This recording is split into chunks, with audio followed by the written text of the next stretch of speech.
My grandparents live in a very old house. Not the kind of old people exaggerate about, but the kind that feels genuinely heavy with time.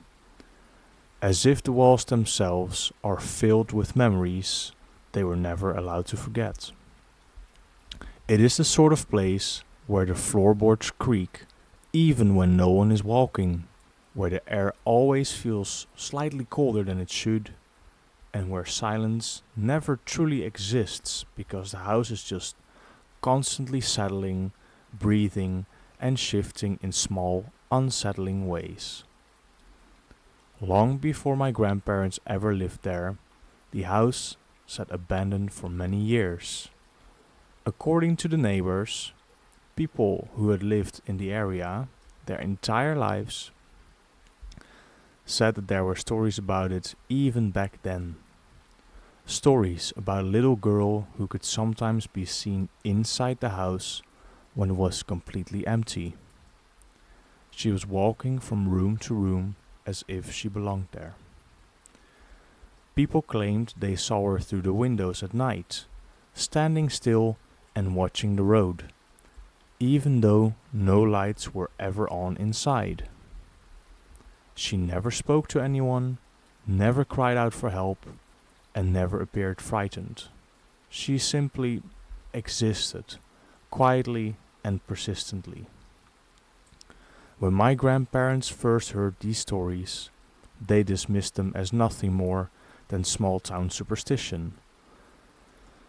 They believed people had spent too much time staring at an abandoned house and let their imaginations fill in the gaps. Despite the rumors, they bought the house anyway, fully convinced that logic and reality would eventually prove everyone wrong. For the first few years after they moved in, nothing unusual happened at all. Then, when I was 7 years old, I saw her.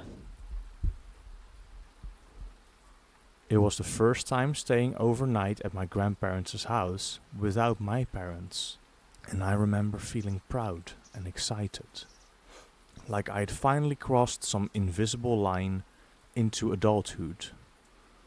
That afternoon, I was sitting alone in the living room, playing quietly while my grandparents talked in the kitchen. The house felt calm and peaceful, filled only with the steady ticking of an old clock somewhere down the hallway.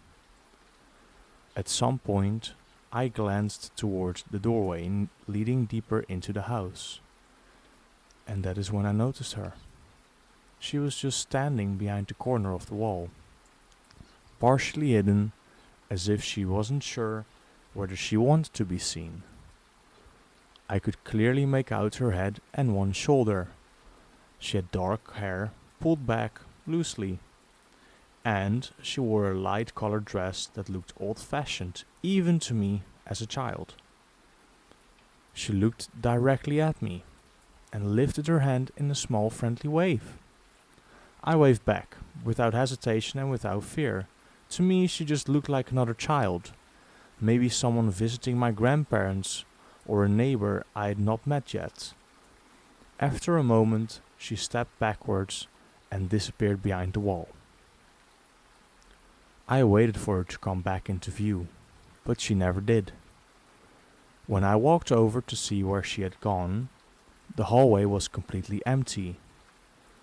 No footsteps followed, no doors opened or closed, and there was no sound at all.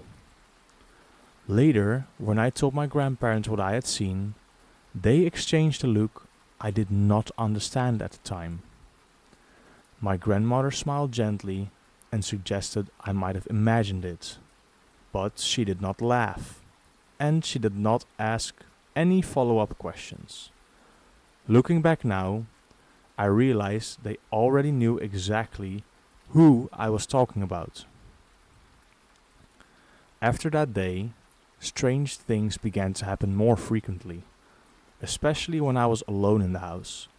Small objects would be moved from where they had been left.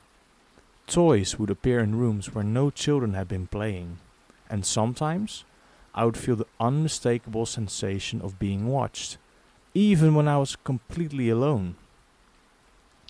It was not an aggressive feeling, but it was constant, like the awareness that someone was standing just out of sight, observing quietly. At night, I would sometimes hear footsteps in the hallway outside the guest room. They were light, slow, and careful. The kind of footsteps someone makes when they're trying to not be noticed. When I opened the door, the hallway always would be empty. But it just it didn't make sense. The air would feel disturbed, as if someone had just passed through it moments before. Occasionally I hear giggling. Not loud or playful, but soft and restrained. Like someone trying to contain laughter. The sound never lasted more than a second or two, and it always stopped the moment I focused on it. I learned quickly that acknowledging it only made the house feel heavier, so I tried to ignore it as best as I could. My grandparents experienced things too, though never as directly as I did. For them, it was doors left open after being shut, lights flickering without explanation, and personal items disappearing only to reappear days later in places no one remembered putting them. Everything always seemed to center about the same areas of the house: the staircase, the hallway, and the front door. The staircase in particular felt wrong. Even during the day, it gave off an uncomfortable energy, as if it were a place of constant movement somehow. I avoided standing near it for too long, because whenever I did, I felt like something was standing right behind me on the steps, just out of reach. One summer evening, years later, when I was older and more aware of my surroundings, I heard something strike the front door from inside the house. It was not loud enough to sound like an accident, but also not soft enough to be ignored. When I went to investigate, I found several small rocks scattered across the floor near the door, as if they had been thrown deliberately. Fresh marks were visible on the wood where they had hit, shallow but unmistakable. There was no one else in the room. When I asked my grandmother about it later that night, she hesitated before answering.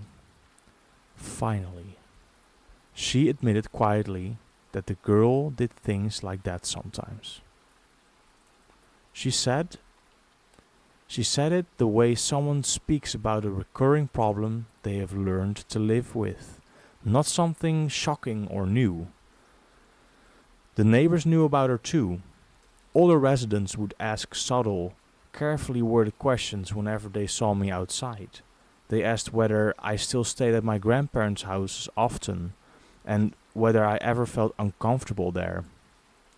Some of them spoke about the girl as if she had lived in the house, though no records existed of a child ever dying there. There were no police reports, no graves, and no official history that could explain her presence. One neighbor told my grandmother that the girl had been seen so long before my grandparents moved in, even when the house was abandoned.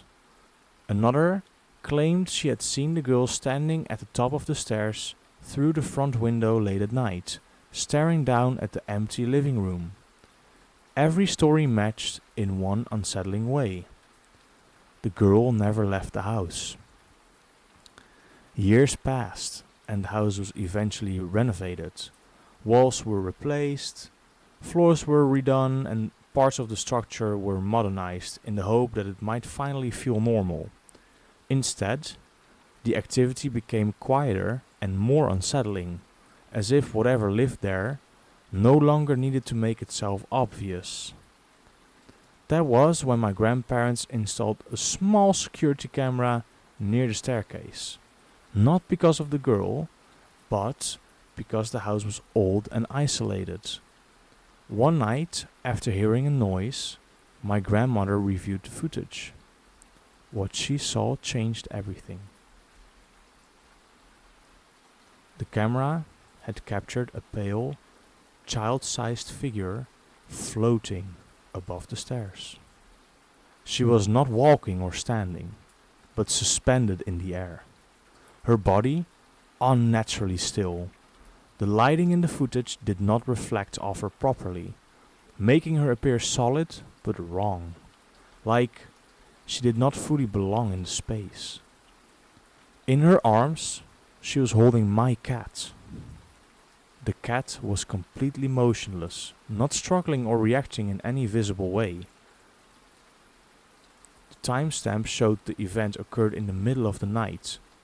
The next morning, the cat was found unharmed but deeply shaken, hiding in a corner of the house and refusing to go anywhere near the staircase ever again. After that night, the girl stopped making noise. No more footsteps, no more giggling, no more thrown objects. Instead, the house felt watched at all times. Guests noticed it immediately. Some mentioned feeling uncomfortable without knowing why, while others said they felt like someone was standing just out of sight. A few claimed they caught movement in reflections or glass, but when they turned to look, nothing was there. Since then, the girl has not been seen clearly by anyone in the house. Instead, she only appears in photographs, reflections, or fleeting glimpses at the edge of visions. She is never fully visible, and she never looks directly at the camera anymore. My grandmother believes the girl is afraid of being alone. She believes the house is all she has, and that when it was abandoned years ago, something inside her changed.